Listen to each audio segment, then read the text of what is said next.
Anyway, we have a breakdown in regards to the connection, and let's get back to it. Apparently I have a digital post from some... I still have things that I need to fix. So many things, you know. There's so many things to figure out, you know. It's just incredible, you know. If these people had just been competent and actually, you know, getting so tired of it.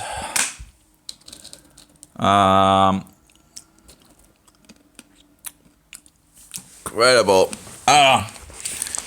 how wicked this world is. Anyway, so let's see here. Garlic breaks down Candida film. Candida, like many other organisms, can form a thick layer of sludge to cover itself. This layer of sludge is known as biofilm. Sludge. Okay, copy. Let's see here. But very interesting. The precipitate produced by sewage treatment, any thick viscous matter. Okay, let's see. Viscous. Okay, apparently viscous, having a relative high resistance to flow, able or tending to stick, having a property of an adhesive.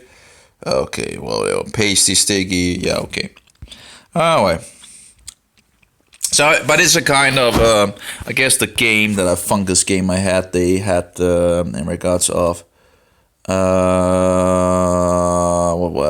killer fungus. Here we go.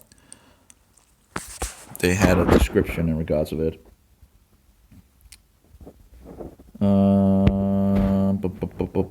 Play and here we actually all upgrades cost 25. Okay, I hadn't seen that. Okay, so let's see here. Shield. I would guess that the shield thing would be this thing. Some fungi produce special shields called capsules. These capsules protect fungi from immune cell attack. Maybe it's not actually. Maybe this is something else actually. Because there's something in regards of capsules, in regards of getting together and all that. I'm not sure if that is the same as a micro. You know, the microbiofilm. Where did we go? Oh, we need to turn it around here and see if one study. Where did we go?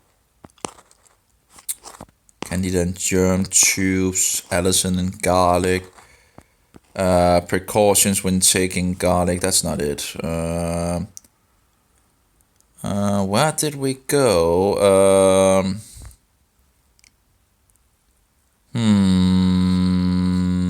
That's a good question.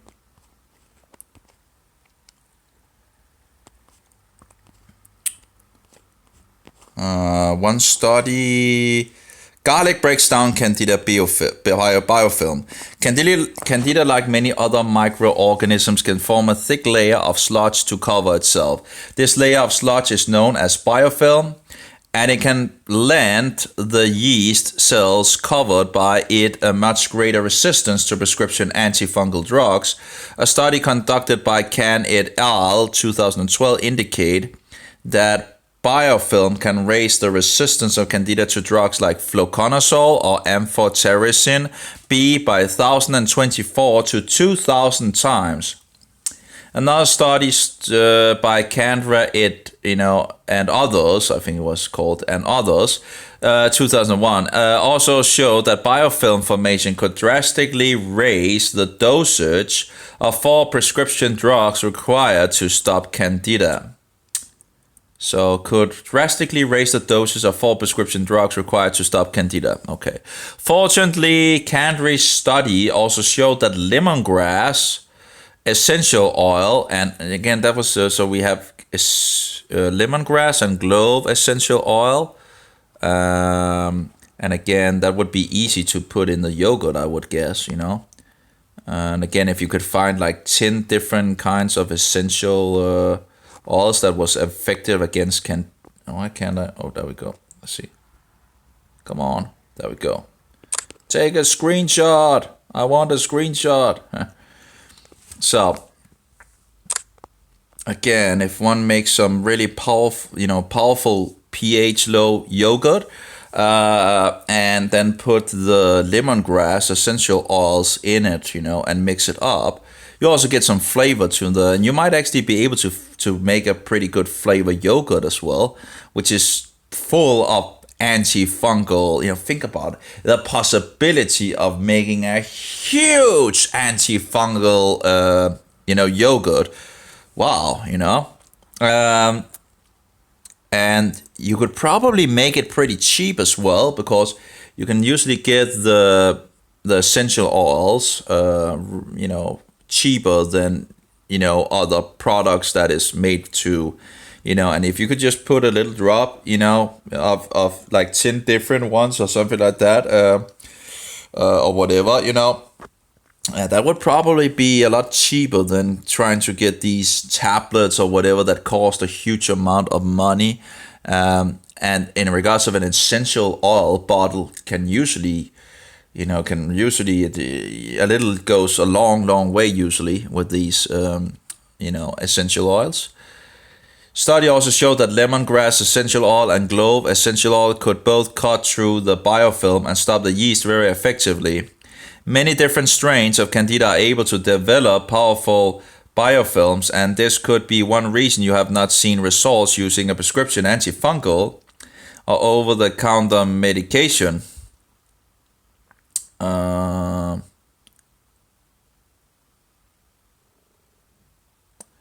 And this could be one reason you have not seen results using a prescription antifungals or over-the-counter medication using a non-prescription dose of these artificial antifungals. Thus, garlic is also a great choice to use when you have a yeast infection, as it can reduce the amount of biofilm formed by Candida and can start attacking the biofilm entrenched yeast. So let's see here. So many different strains of Candida are able to develop powerful biofilms, and this could be one reason you have not seen results using a prescription antifungal or over-the-counter medication using a non-prescription dose of these artificial antifungals. Thus, garlic is also a great choice to use when you have a yeast infection, as it can reduce the amount of biofilm formed by Candida and can start attacking biofilm entrenched yeast. So entrenched, So here we have in regards of entrenched. It's so diabolic, and again, one could, they could probably figure out an easy product to actually kill off the fungus, and yet the world is not. It seems like no one. Yeah, it's just if you had food sources that was antifungal. It's just incredible. But no, we don't have antifungal food sources. We have, feeding, the fungus, sugar, and more sugar, pretty much. What was in regards of entrenching, though? If we had an antifungal food sources and all that, the chance of getting any issues with fungi would be very low. Yeah, occupied a trench or secured area. Well, I guess that was the idea of it. I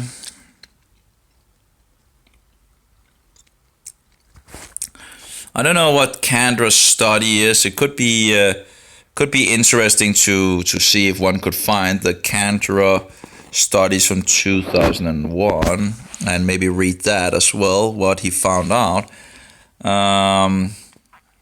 Let's see here, paste.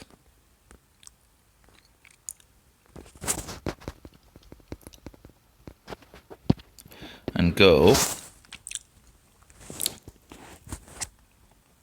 Cancer 2001 fungus study.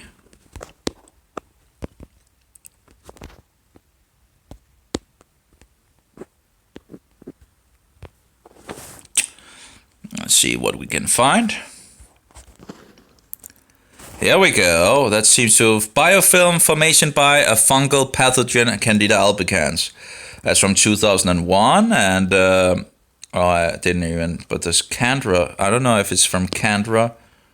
Candida tussa, and I should probably have fungal. It's just come on.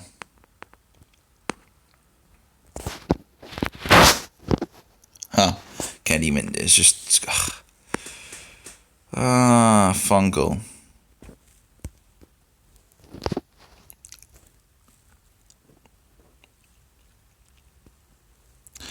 Also, I've seen this dentist and all that where they show what bacteria that is in the, in the mouth and so forward. And I would, if you're eating, antimicrobial things, that is anti, fungus, antibacteria, antivirus, and whatever, you should pretty much kill off the bad guys in the mouth, shouldn't you? If you if you have your diet as, eating these things, on a daily basis, then the bacteria wouldn't have much of a chance, would they? Or the fungi, or, the natural things of God. And what do? Well, someone likes us being sick because they can earn a lot of money on that. And apparently some of these people think we're too many people in the world anyway, so let's just kill some more people and let them suffer.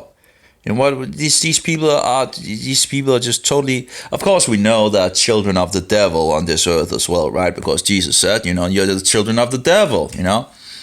Telling those that rejected him, that they had the devil as their father. So,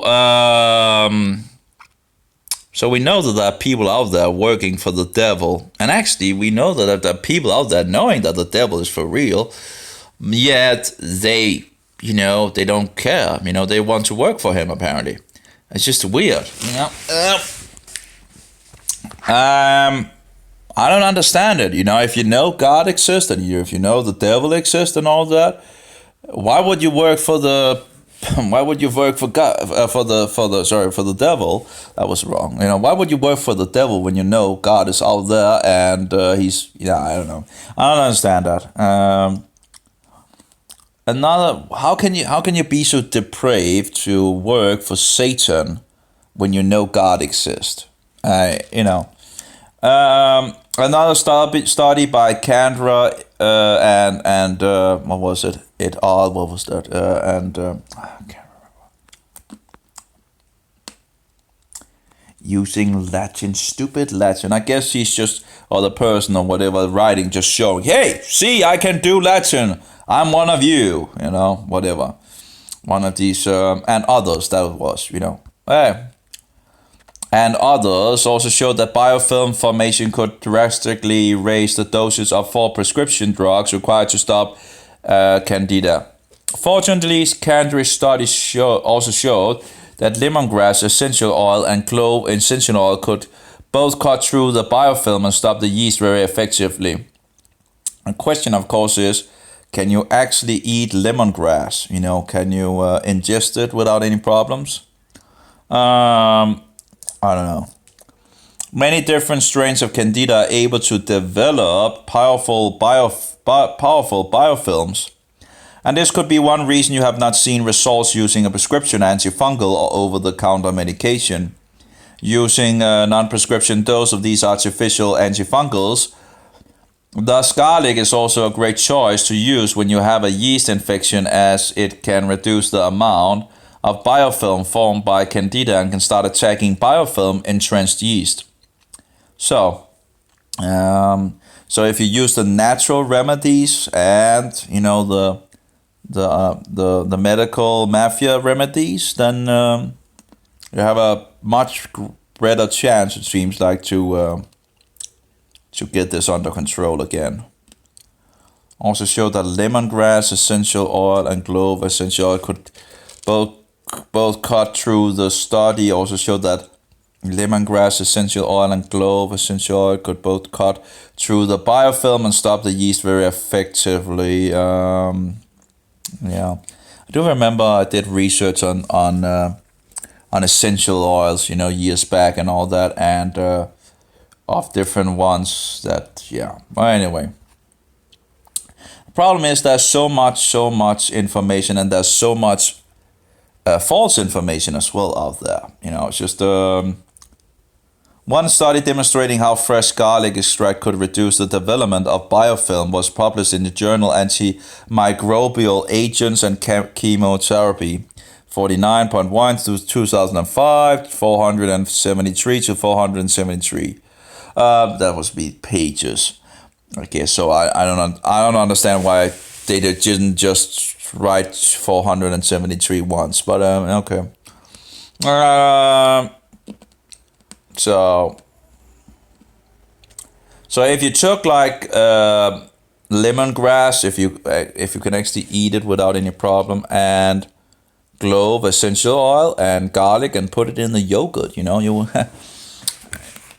then you have like probiotic, you have the sour condition of the yogurt, that Candida doesn't like.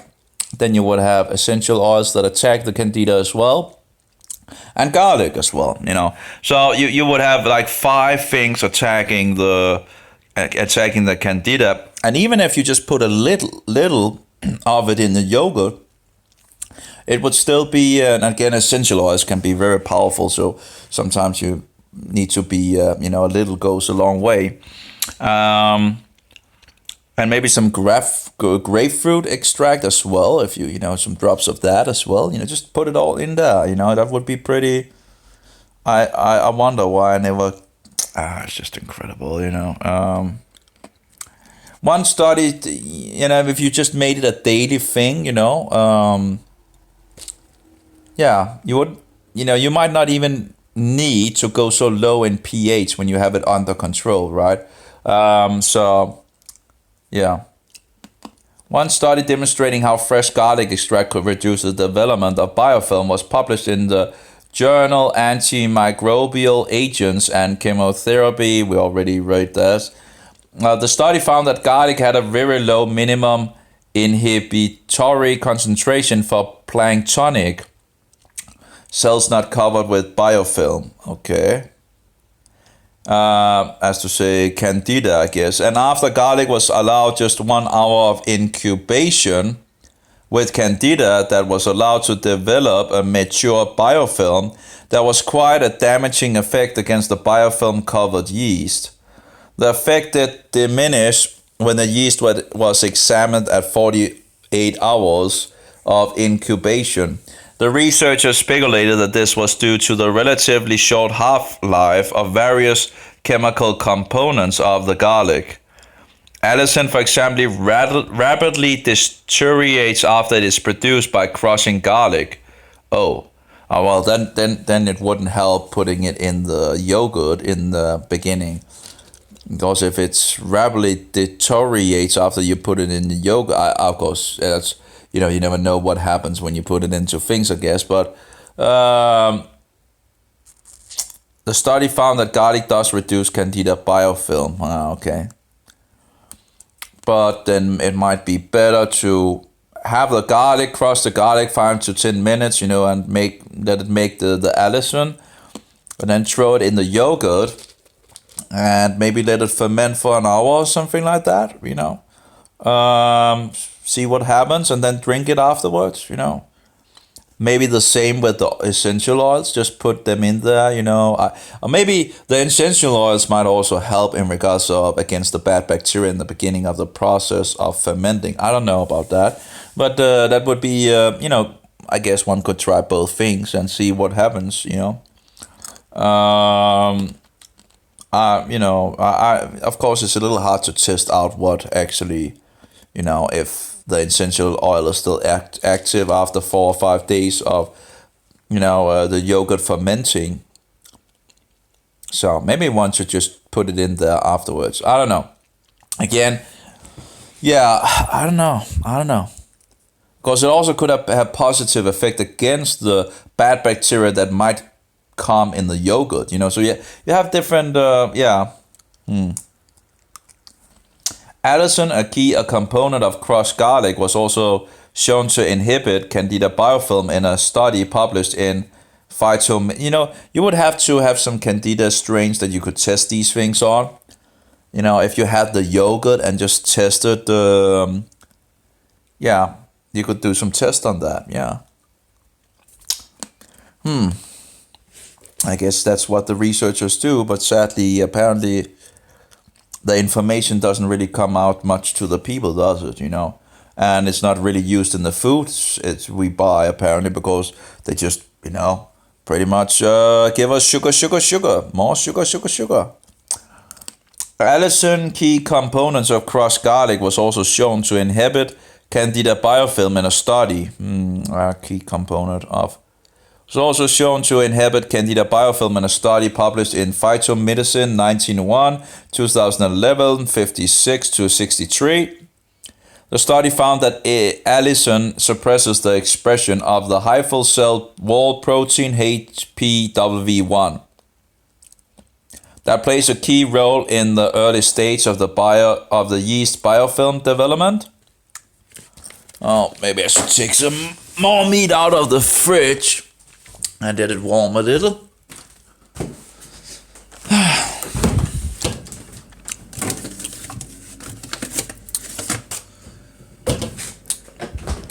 Always good with some meat.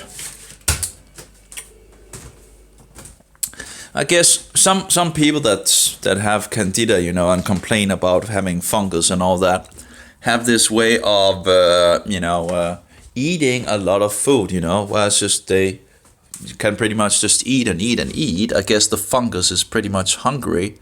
But I guess if you're just eating meat, the fungus have a little hard time actually getting food. And if there's actually something in the meat that is antifungus, then, I don't know. But there seems to be something positive in the meat, that's for sure. Again, I don't know what it is and what it's, but there seems to be in red meat anyway. So, okay. So, yeah, fermenting a little with the oils, and that would be an easy way to, and if one can actually find things in regards of essential oils that actually taste good, that one likes as well, and maybe make some, again, I think there's a lot of possibilities, making it a daily thing to take antifungals with, having food that is antifungals, on so many levels would be great. So, allicin, a key component of crushed garlic, was also shown to inhibit Candida biofilm in a study published in Phytomedicine 19.1, 2011, 56 to 63. The study found that allicin suppresses the expression of the hyphal cell wall protein HPW1 that plays a key role in the early stages of the yeast biofilm development. The study found that allicin worked better than the prescription antifungal fluconazole at stopping biofilm. And in a dose-dependent manner, allicin also helped to reduce the amount of yeast cells developing. The following quote comes from this study and relates the researchers' findings. But again, the question is, one thing is in regards of local, being in the gut and so forward, working there. But what about the body? What about systemic, as they call it? What about the rest of the body? They don't tell in regards of, does it work in the body as well as in the gut? Does the things that works in the gut against the Candida, does it also get taken out by the body and being used in the body, In conclusion, our result demonstrated that allicin could display the potential to inhibit Candida biofilms and also suppress the expression of HWP1 as a probable target gene. These encouraging results demonstrated that garlic and its related bioactive compounds, such as allicin, could be further developed into an alternative or supplementary therapeutic arsenal against Candida infections in humans. It's funny, if Candida albicans, as it seems, to be the number one fungal infection in people, and the society have no what shall we say, no focus on it. How can that be? how is it that the food sources we eat and all that are not focused on actually making it antifungal, So people wouldn't get these infections, which is probably a lot more than, we are drinking beer, we're getting sugar, we're drinking beer, we are living in, we're really doing the wrong things. And, anyway, we're really making the body what they call susceptible to fungus infections. So garlic and Candida germ tubes. And I do wonder, when people don't like the smell of garlic, I wonder if that might actually, or other things, that is antifungus antifungus. I do wonder if maybe it's the fungus that lives in them that don't like that doesn't smell good, It seems like some of the other people and women, especially, seems to be more, in regards to smell and all that, that's where it's like, hungering after something, and when they smell bread or something of that nature, they seem to go wild in some sense. I do wonder if it could be like, if you have a fungal infection and you smell something that is antifungal, that the fungus might, oh no, that's bad, keep away from that, I don't know.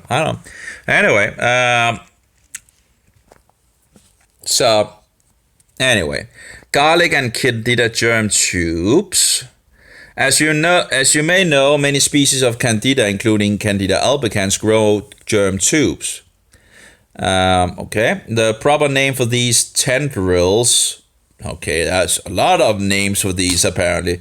Tendrils, Candida tubes and the germ tubes and tendrils, and I have other words as well. Slender stem-like structure, some twisting plants, tendrils. Tendril. I have on my Facebook, I have some of them written down in regards to some of the names I have. 2 seconds, if I can see. Oh, I need my glasses. Facebook here, and see here. Activity, tendril. No, not tendril. I need to hypha.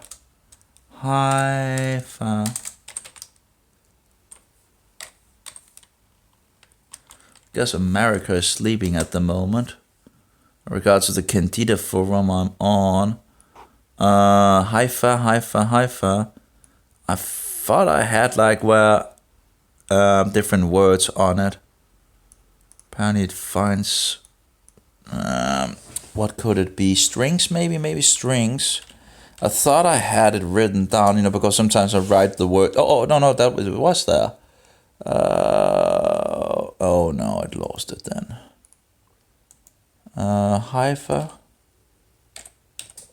Maybe I found it actually by searching strings again. Let's try strings again.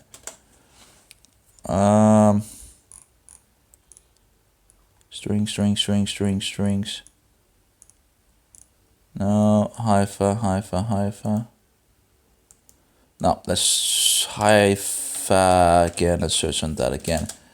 There we go. Mycelia, hypha, and filaments. And string. So I think I'll just add some words to this and make another post. Just to have some more words of this. Again, stupidity of many words. But let's see here. So we have grow tubes,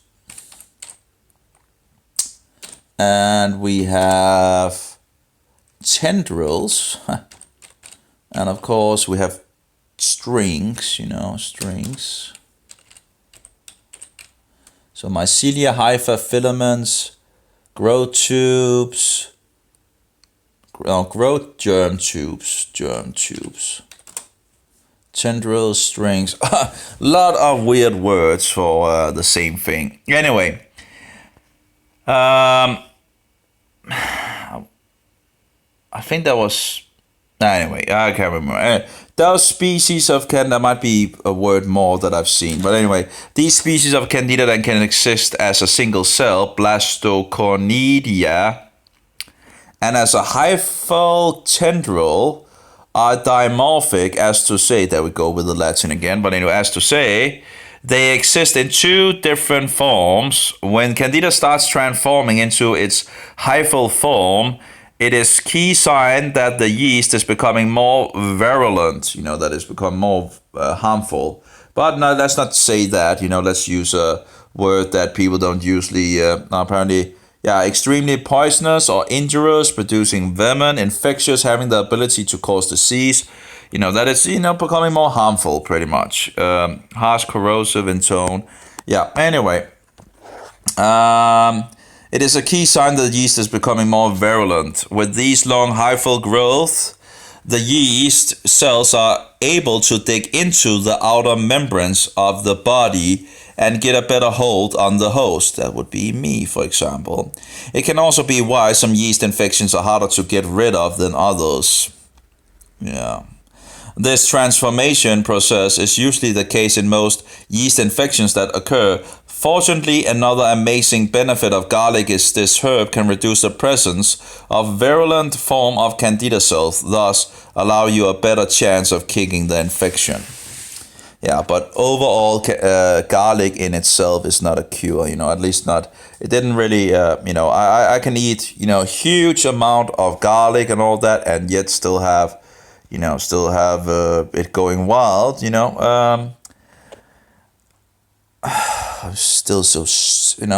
I'm still so much regretting that I went to the bakery. I have no idea how I could be so stupid, I just don't understand why I could be so stupid. I knew bread and sugar was a no-go, and yet I went down there and just fed the bugger, fed the critters, anyway. A study in which garlic ability to obviate, but of course, it's not an accepted thing, people just, you are pretty much on your own. To do away, prevent the occurrence of prevent from happening, okay, obviate, okay. A study in which garlic's ability to obviate the transition of Candida into a hyphal form and suppress a gene's expression responsible for this transition was published in the Journal of Applied Microbiology, 105.6, 2008, 2169 to 2177 page. It's it's just again reminding me of Roman Catholicism in regards of the they're listening to people and all that, and they collected the stories in or something regard. I can't remember all the details on it, but and then I guess might be it might be some of the worst cases that they listened to from people. And when they didn't know, they went to this another place, and it was written down, as I understand it. And other of these Roman Catholic priests could then read, of these things, and I guess get some help in regards of what they should respond to people. But anyway, of course, we pray to God, not to these men, But it's a great way to get information from the people, right? And keep an eye on them. The study used a mixture of water and fresh garlic that was grounded up. The study found that 80 milligrams per milliliter of garlic was enough to radically stop hyphal growth, and 100 milligrams per milliliter of garlic nearly completely stopped cell production. The study concluded by stating that the presence of garlic reduces the expression of key hypha-associated genes and stop the transitioning of the yeast from a single cell into a germ tube. And we go with the germ tube again. The germ tube.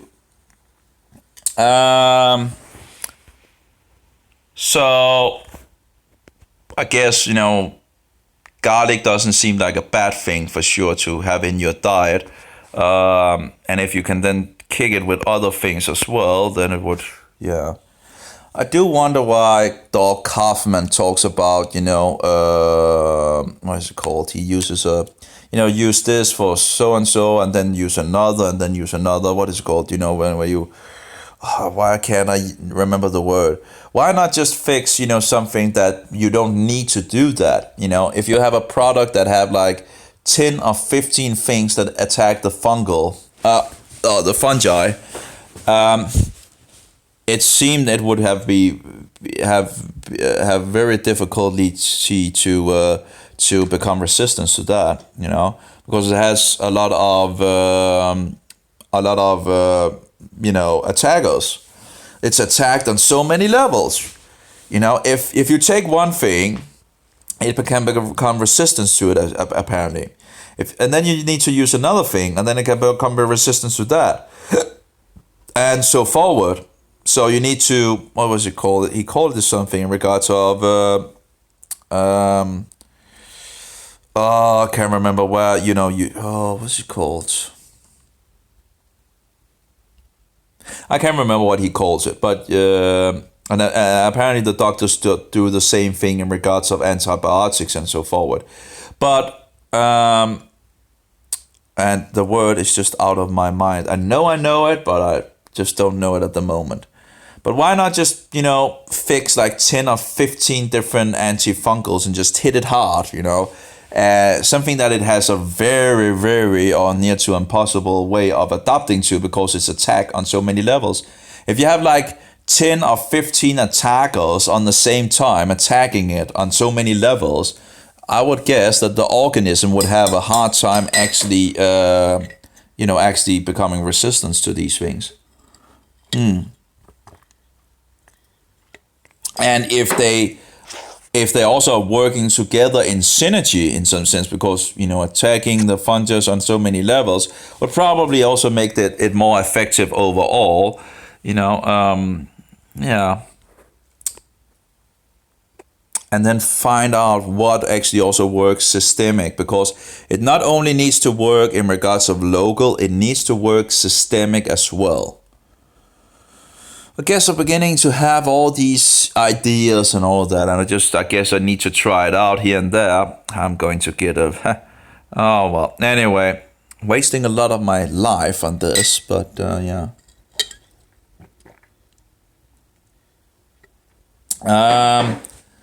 So among the primarily, we pretty much start when you cross up garlic, clove. Okay, so allicin and garlic. Among the primary reasons garlic is efficacious antifungal is due to the presence of chemicals, like it's interesting, antifungal, but you also have fungicidal and fungicide, I think it was called.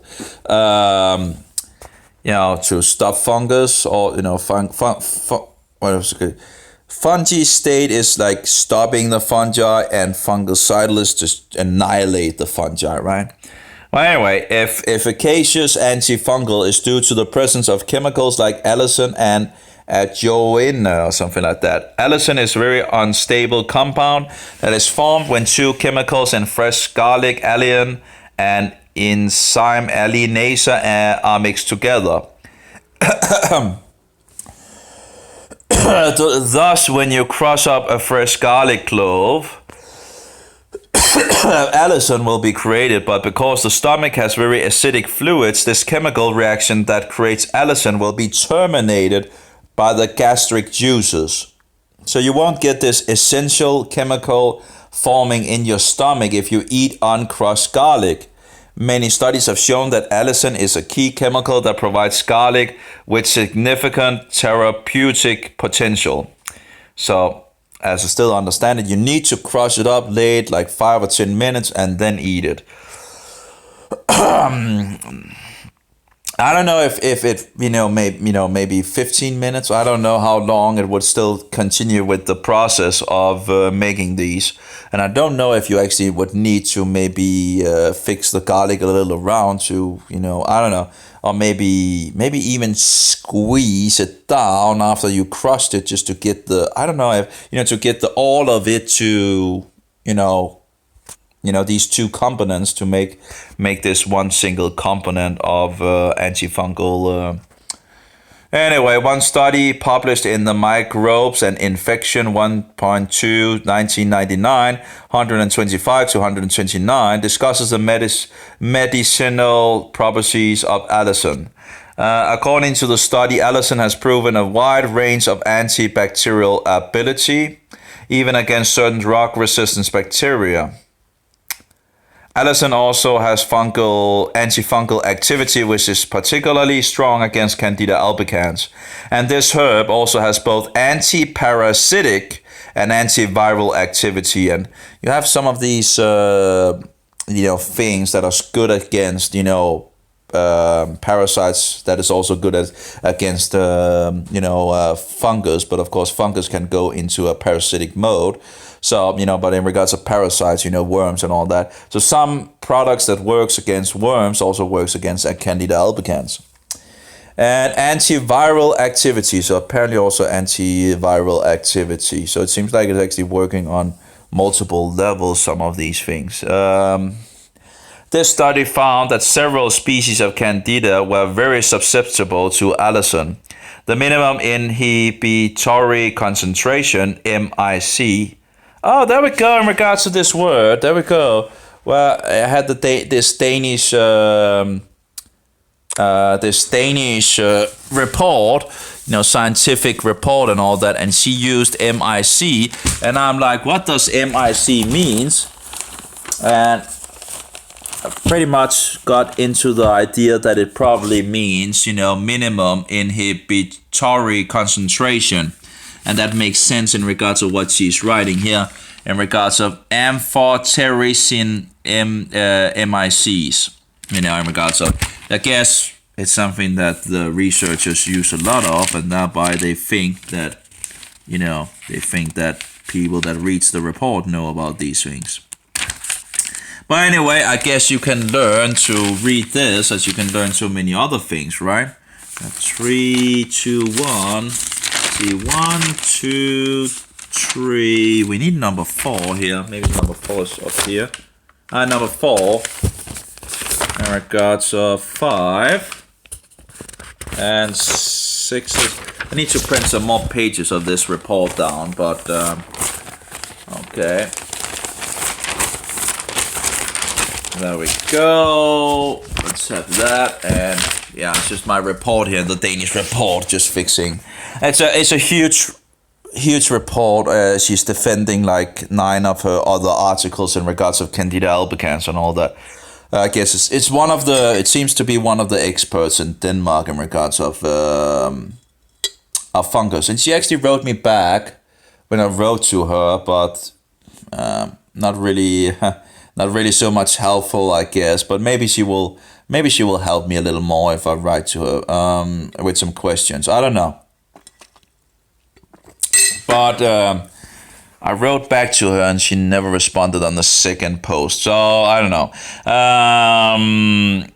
But apparently she helps other doctors in regards of, I guess, mycology, in regards of mycosis, and mycology in regards of fungus, study of fungus, and mycosis in regards of fungus infection, And the problem is learning these words is that you begin to use them yourself, and sometimes I can't remember the better word that is English, and it's just so that's the danger of the problem is if you don't know these words, it's very hard to read the research reports and all that because they use these words, So it's very annoying. It's Anyway, so where did we go? Oh, yeah. So the minimum inhibitory concentration for each different species are listed in the charts below. I do wonder in regards to the education. Now it is Monday, so I really should get to the get out and swim. I was swimming yesterday, but I really need to get going in regards of exercising because my body is. I really have done it's really gone downhill in regards to that, and I really need to get me going again and see if I can rescue my back, which I heard I always had like not always because it began when I was younger and all that. beginning to grow, to have a, what do you call, hunchback, I guess. I've always, not always, but again, I began to get a hunchback thing and all that. I think it actually went back in regards to my teeth, actually fixing my teeth, because I got this instrument that I needed to have on, and when I needed to sleep, I'm a side sleeper, and the problem by being a side sleeper and having this thing, this instrument on the head, I couldn't sleep straight, on the pillow thing. I actually had a bear, and there was like a hole there, and there was a, but the problem is that there was two choices. I could either, I don't know why I didn't really just think about actually maybe moving the bear a little in one direction or something like that, but I choose the bad direction of my head. The thing is, I couldn't put my head as I usually did on the bear, it was like what do you call it, these white and black bears. I had a teddy, no, not a teddy bear, well, a black and a white bear, where you could put I used it as a pillow. The problem with this thing that I had in regards to my teeth is that I couldn't put my head where I usually put it. So I had two choices. I could either move my head upward, which was very uncomfortable, or I could move it downward.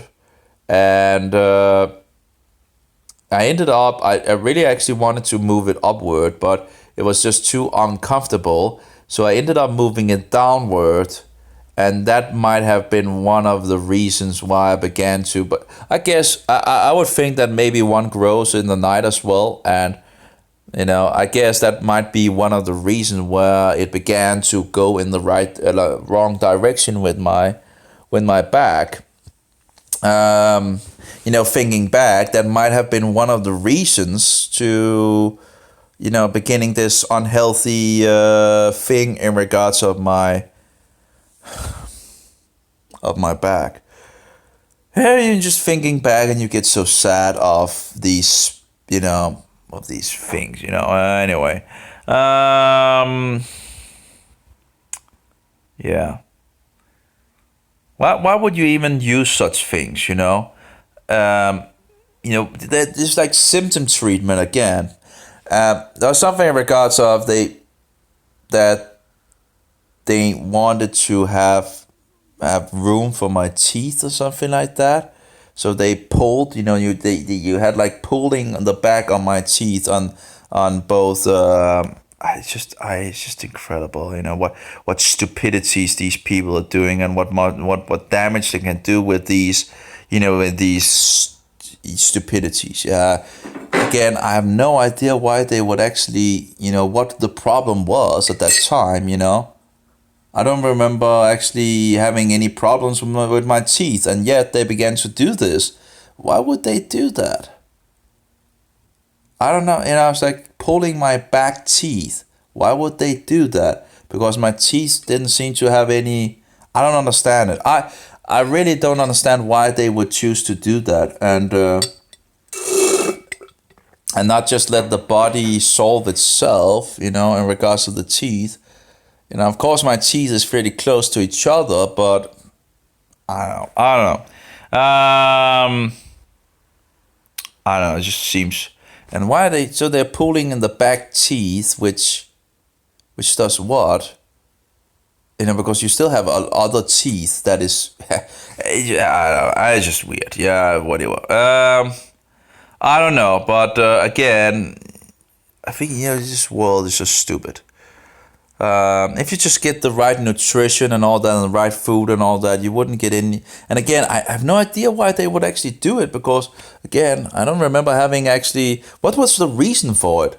I have really hard to actually see the reason why they would put this stupidity on my teeth. Was it in regards to before my other teeth came out? Was it? I don't know.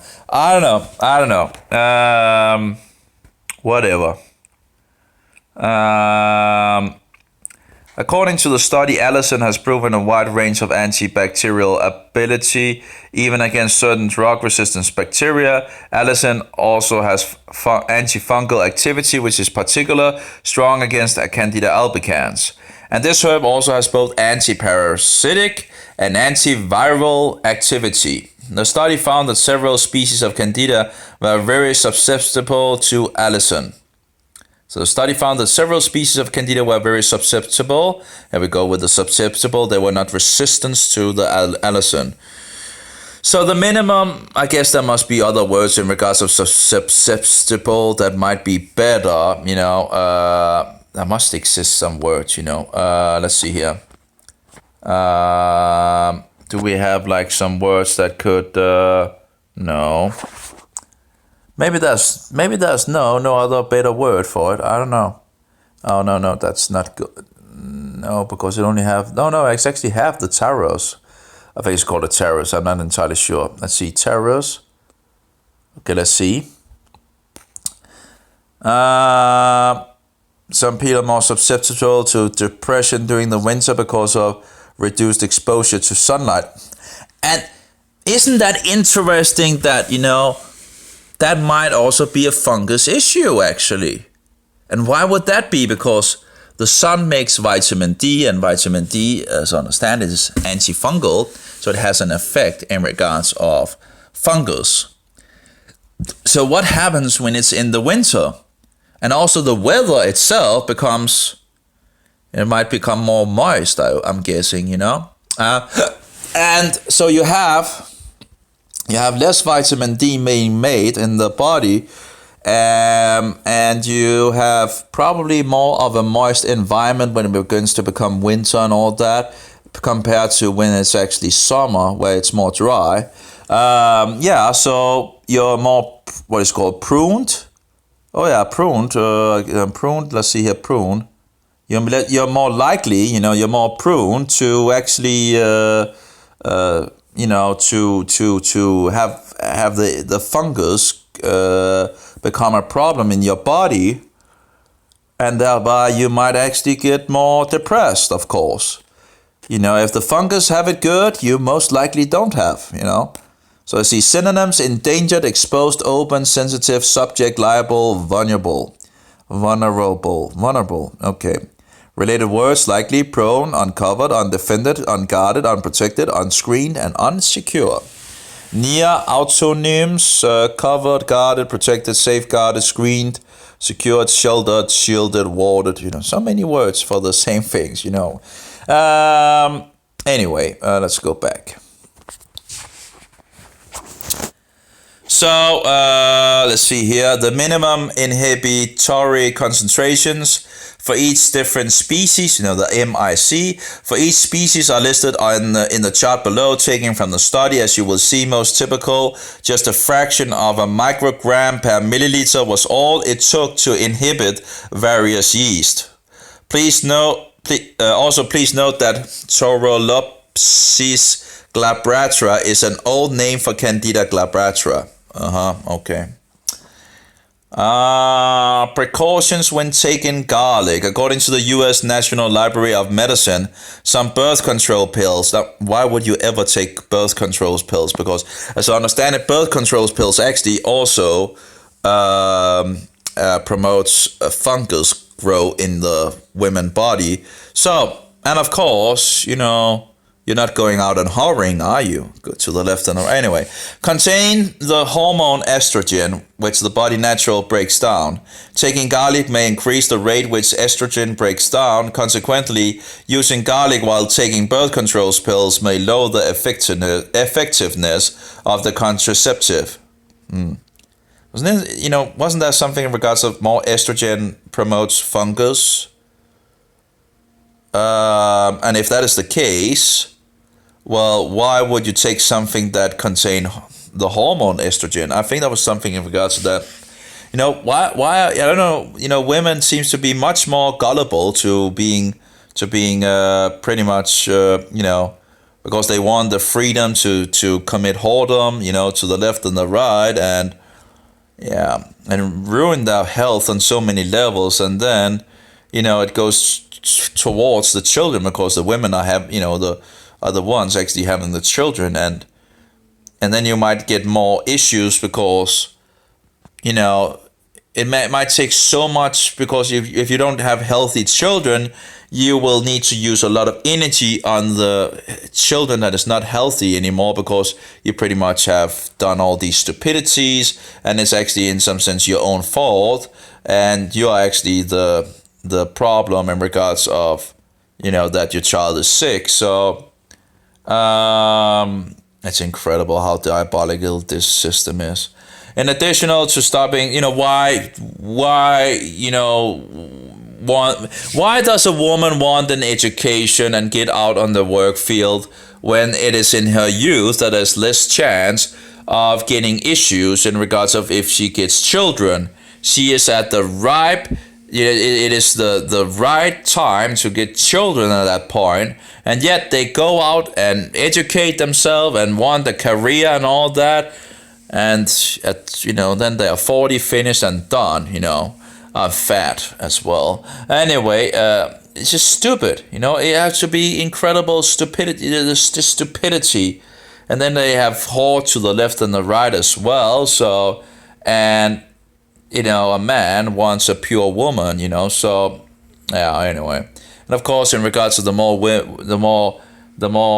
men that a woman has been with, the more likely there will be a breakup, as in regards of percentages and all that. Anyway, so in addition to stopping some contraceptives, garlic may cause other interactions with. So actually, it's actually if the estrogen is actually in regards of promoting the fungus and all that, garlic would actually, we can see that garlic would actually be effective to then bring this hormone down, and thereby less likely chance of getting fungus. That would be one of the things that it would then do, but I don't know enough about this in regards to women and all that, and I'm not a woman, so it's just but yeah, I think I read something in regards to that, and that might also something in regards of women be more exposed to fungus infections. I think it was like in the last part of the period or something like that, and just the beginning of anyway. But if that is true, and in regards of maybe more hormones and all, again, maybe that's in regards of garlic actually helping, In addition to stopping some contraceptives, garlic may cause other interactions with medication you may be taking, producing unwanted physiological side effects. As a result, consulting a licensed physician before taking garlic may be a prudent course of action. Yeah, don't take that garlic. Go to the doctor and listen to him, because he has no education in food, So anyway, garlic and botulism. Oh, that was in regards to if you put it in oil, some believe there's a chance of it actually. But anyway, let's see. It is not recommended that you use garlic stored in oil. I remember reading about that, and some say it's just bullshit, and some say it's just whatever. As a result of the possible danger of garlic having the dangerous Clostridium botulinum bacterium in it. I think it was a naturopath that actually still, used garlic in oil and would have let it sit there, and it, as far as it seemed, it was, he wasn't afraid of getting anything. I think that was something, I can't remember. It's some time since I read it. But anyway, I need to go to the toilet, and so, yeah. And I'll take a break here from this, pretty much an hour as well. But I will return.